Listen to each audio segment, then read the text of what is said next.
Hi there, and welcome to this week's feedback session. So, as you probably know, this week we were looking at seeing the world a bit differently. And it was about taking very small subjects. In my case, I used popcorn and then blowing them up large. Okay. And the idea there was we were sort of investigating, when you take something that's very small and you blow it up, you sort of transform it in some way. It comes across, it reads differently to the viewer. And so this starts to take us into the realm of abstraction, where because we no longer perhaps quite understand what we're looking at, forms such as like popcorn or seeds or these sorts of things, when they lose when we don't understand them, we sort of tend to see them afresh, as it were, and they take on a sort of strange otherworldly quality. So this was something we were just sort of playing around with. It's a great exercise. If you haven't watched the video, I would suggest having a look and having a go at home. It's a great way into starting to draw bigger and explore ideas on a bigger format. So I was using charcoal. So we're going to go through some of the work. Um, One of the things I will say though is that because we're moving slightly more into the realms of art now, as opposed to just technique. So from a teaching point of view, it becomes a bit harder to say anything, because, as I say, with art, it's really, often it's in the eye of the beholder. Okay, so it just becomes a little bit harder to say that's right or that's wrong or that's good or that's bad. It's really a case of, the work, it's sort of what the viewer makes of it. But having said that, I'm sure I can find a few points to raise. Anyway, there's some really interesting bits been handed in, so hopefully you'll enjoy just having a look at them as well. So we'll go over to Photoshop and see what we've got. Okay, so here we are, and we're starting off with Alison. Just as I say, I try to get through as many of these pictures as I can a week. You may notice certain patterns emerge in the way I present them, and I have to say it's largely because when I drop them into Photoshop, they appear alphabetically. So just in case you were wondering if there's anything else going on there, I say there's no sort of comment on better or worse in terms of what order they appear. But obviously, Alison is here at the start. And she sent this one in of grapes, and I really like this. As I say, it's fair to say, and why I like it, who knows? I do like this sort of muted color palette. I think that works well.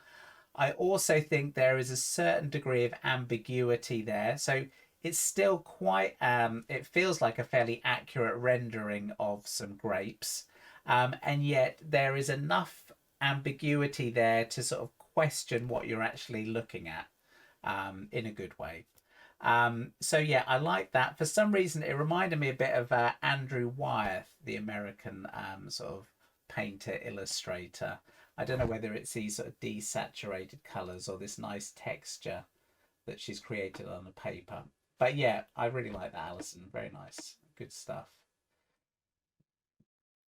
Okay, so now we're on to Debbie. Now, I'm not sure, Debbie, if I've got this the right way round, but this is sort of how I've cropped it. And here we can see a seashell. So, Debbie, I was talking about working big. And so what's happened here is Debbie has adopted what I would call a more gestural approach. Um, and so the lines look, or they have a feeling of being drawn quite quickly. Okay. So I wonder whether, again, maybe there could be a little bit more sort of observation there. So the trouble with gesture is it tends to lose detail, and of course that's fine. Um, but in a very large canvas like this, we're looking normally to balance areas where there's not much detail, say for example in the background, with perhaps more tightly observed areas. Okay, so that's just a slight feeling I get with that maybe it was done a little bit quickly. um and a broader point here is if you squint your eyes, you'll notice, if you look at it in purely black and white terms, okay, what you notice is you have a light shape where the seashell is, which is good. You also have another shape there, okay? You have a white shape there, and you have a white shape there, okay? Now, there is an idea in composition that you don't want to normally draw attention or pull the eye towards the corner of a canvas. And because white tends to pull the eye, we create these interesting sort of white shapes and the corners. And that is actually, it's subtly pulling us away from our center of interest, the seashell. Now, I'm not saying you have to completely surround it by dark, but one thing I would say is, let's see if I just use a different color. If you put shade around an object like this, it's best not to just follow it like a contour, and you haven't completely there. But I say, if possible, I would avoid sort of going around it in a sort of like a halo sort of manner. I think I would have probably preferred to see, just if I ignore that. So if I just darken one of those, maybe darken that one down there, okay. You see, by darkening the corners, again, it's not, you might want to leave a little bit of white, but if I darken those, all the attention is on the sort of seashell. If you see it, it pulls the eye. So that's really just more of a compositional idea. And I say, not something you have to stick to completely. You could have had a bit of a white shape maybe to balance it. Maybe something like that. I don't know. Something like that. Often 3 is quite good, but I say avoid the white on the corners. The other thing about having those corners is, I know yours wasn't perhaps quite as straight as that, is look at this. Do you see? It's an arrow, okay? When you have that white shape there, you're creating an arrow, and that might not be there, but you're still basically, you're pointing your viewer out of the picture frame. And they say often the job in composition is to keep you interested and sort of your eye moving around. So that was that one, Debbie. And then this one, which again I like. Nice distribution of the objects on the page. Certainly, it's definitely ambiguous. I can't say exactly what it is. Still, perhaps just a little bit of a, there's white shapes at the corner there.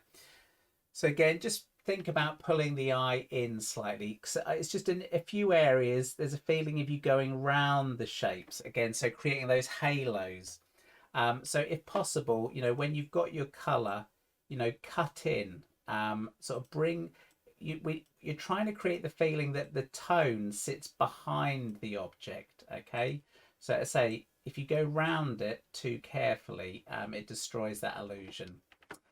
But yeah, nice work, Debbie. Thanks for that. And then Jen sent this in. So really interesting, nice, great idea here with the lemon. Slices of lemon. I particularly like it because I do teach a lot of still life in my classes. This is a bit like a still life, and yet it's the sort of thing I would never see in the class. It's a completely sort of new, it's a very different way of arranging a still life. And it's a very nice balance of some of those things I've been talking about. So I can read it as lemon slices, and yet you've created interest or maybe like pattern or design out of these segments. And it's not like there's no two slices here that are the same.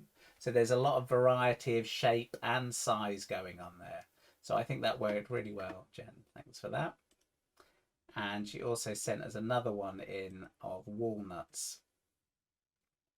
Again, nice balance between ambiguity, mark making, and as again, almost that feeling of pattern, and yet there's very little repetition there. So yeah, I think that's nice. I think maybe probably of the two, I might prefer that one, but that reads more as lemons. This is more abstract. So again, maybe definitely, you could have the potential for a painting there, or you could take this off in lots of different directions. But yeah, very nice.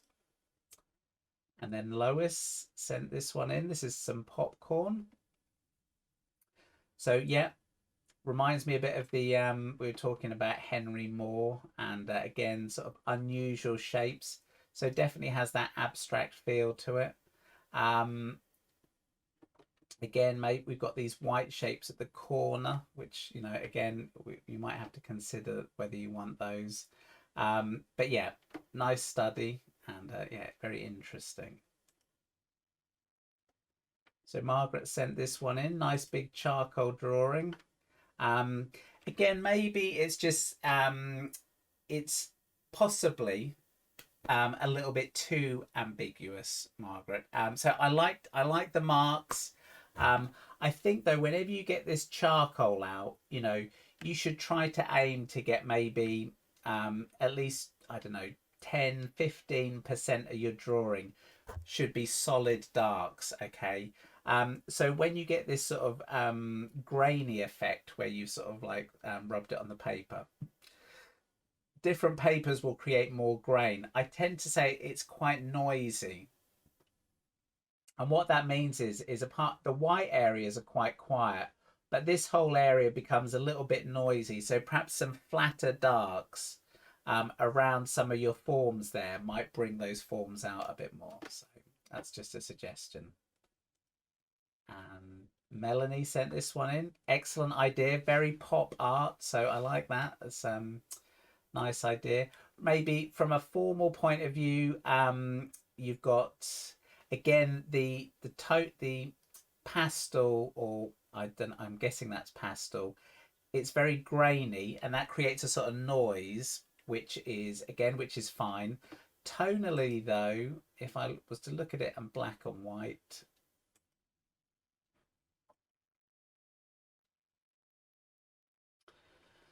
um, so maybe it's just that maybe I would make the darks darker, and then you might have got away with perhaps smaller touches of white on some of this on this spring shape, just to bring out that metallic feeling.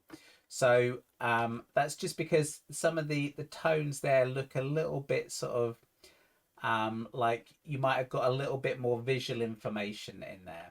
But yeah, that's great work, Melanie. Thanks. And Phil.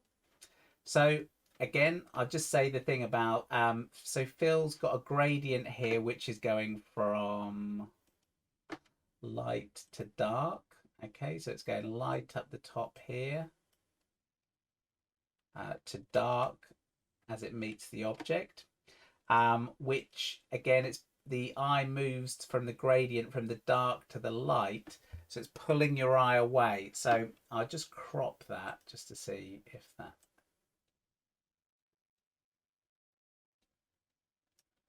crop that like that. That way the light that's on the actual object itself has less to compete with. It becomes the lightest light in the composition. So by playing around with the contrast there, you can see now the lights really sort of bring all the attention onto the form. So again, this is nice. It's got that ambiguity. It looks like it could be, I say it could be, I think it was a walnut, but it's got that feeling of it could be rock formations or an insect or something, you know, like that.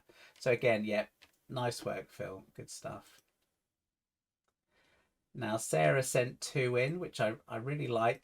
This one, though, again, if you didn't know it was big, it does read as a fairly, I was going to say, conventional sort of still life. It's very readable. It's sort of like some almonds, I'm guessing, or some nuts on a table. And so, you know, you've taken the subject and you've blown it up. But creatively, I think the next one that you sent in, this one of the popcorn, I think is much more successful in terms of, you know, what we've been talking about. So just some very nice observation going on there. Nice sort of subtle use of the shading. And again, bringing out some of these more complex sort of structures that you see in the popcorn.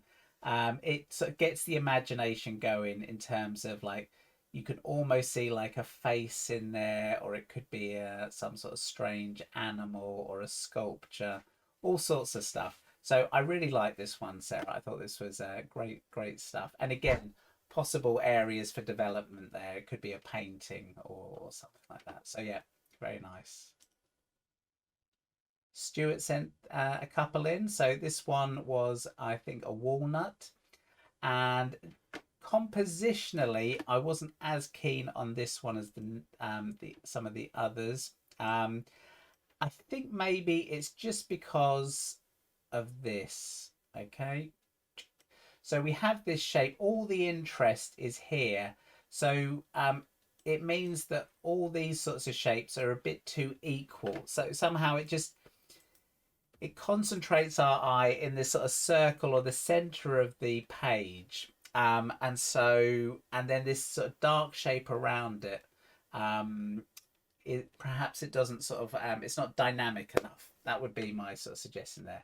And also I think this looks like pastel again, maybe between ambiguity and sort of accuracy. It's possibly leaning a bit more towards the ambiguous side. So that was that one. However, I thought this one was really nice, Stuart. I thought this was excellent work. And this is based on a photograph of seaweed. And so again, you know, this is in the realms of art, so I can't, it's difficult to say exactly what I like about it, but I like there's variety of lines, sort of variety of thickness of these shapes.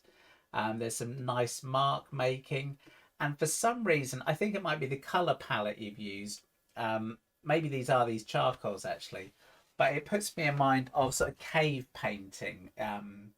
It's got that sort of ochre, but the forms, I don't know if you've seen those. Is it Lascaux, I think, in France? They have these sort of cave paintings with horses, and there's something of that about it, which I really like. And again, it's got this undulatory, sort of flowy movement, which I think is really nice. I think that I could imagine that as a large abstract painting.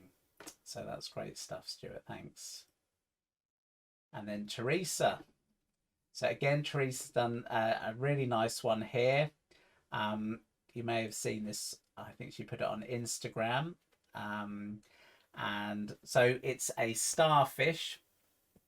But before you read it as a starfish, it's just a really interesting sort of study, isn't it? And I think you can see there's some good compositional bits happening here. So we have a sort of star there. Okay, so for those of you that know composition, that's quite a good place to put your focal point. So focal point. So you could imagine, you know, she could have put that in the middle of the page, but that brings our eye up here. You get these focal points roughly there. Okay, it's like thirds. And they're just generally, you know, good places to put interest. But it balances the composition. So we have this here, and then that's balanced, I think, by these interesting shapes here. And then we get all this interesting texture. None of this is the same. So if you look at it, actually, she's done a really nice job here in that she has avoided just repetition, just like in terms of just squiggling or just doing loads of little spirals. So there's a feeling that she's got really into the observation, and that comes across in the work. So very nice work, Theresa. And this one again. So again, I thought this was an excellent example of what we're talking about. It's got that, it's still quite accurately rendered. So I think it's a pine cone. And yet the size, the composition, we get a few visual clues as to what we're looking at. We can still sense shadow and form, and yet it could be scales or it could be cells. So it takes you into the subject and makes you see it in a different way. So I really like that. And then she also sent this one in, and I just thought I'd end on this one because again, perhaps some of them it's difficult for me to sort of actually see the scale. I think there though you can get an appreciation that she's worked really large actually. And again, this is part of the thing, you won't get this from looking at YouTube or perhaps, you know, me showing you these pictures. When you start to work large though, the impact on the viewer is affected. So, you know, large pieces, large drawings tend to have perhaps maybe a bit more of a visceral impact, a bit like going to the cinema versus watching TV. And I think that's a really nice example of that, Theresa. Anyway, so I hope you enjoyed that and perhaps got you thinking a little bit more about some of the possibilities of drawing, taking you away from perhaps that more conventional, you know, just drawing what you see, but really getting interested in observation and thinking about how drawing might transform subjects, or you can communicate things, you know, beyond that sort of literal observation. Anyway, so some great stuff there. And next week, I think we're going to be looking at composition and design. So that should be interesting. But other than that, thanks for sending those in, and I'll see you again soon. Cheers. Bye.